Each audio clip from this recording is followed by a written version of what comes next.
ছোট পর্দার তরুণ অভিনেতা শাহবাজ সানি মারা গেছেন। রোববার দিবাগত রাত 3:30টার দিকে অভিনেতার মৃত্যু হয়।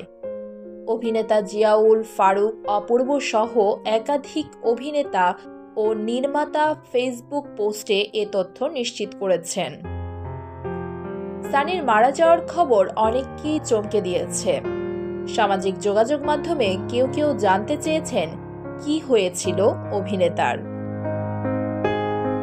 জানা গেছে, রাত 11টার দিকে বন্ধুদের নিয়ে চায়ের দোকানে আড্ডা দিচ্ছিলেন শাহবাজ সানি। সেখানেই হঠাৎ করে অসুস্থ হয়ে মাটিতে পড়ে যান তিনি। সঙ্গে সঙ্গেই তাকে উত্তরার একটি বেসরকারি হাসপাতালে নিয়ে যাওয়া হয়, কিন্তু সেখানকার কর্তব্যরত চিকিৎসকেরা তাকে উন্নত চিকিৎসার পরামর্শ দিলে আরেকটি হাসপাতালে ভর্তি করা হয়। সেখানেই রাত 3:30টায় তার মৃত্যু হয়। কর্তব্যরত চিকিৎসকেরা জানান, হার্ট অ্যাটাকেই সানির মৃত্যু হয়েছে।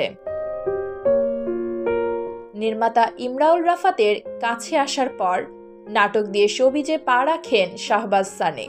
মৃত্যুর সময় এই নির্মাতা সানির পাশেই ছিলেন।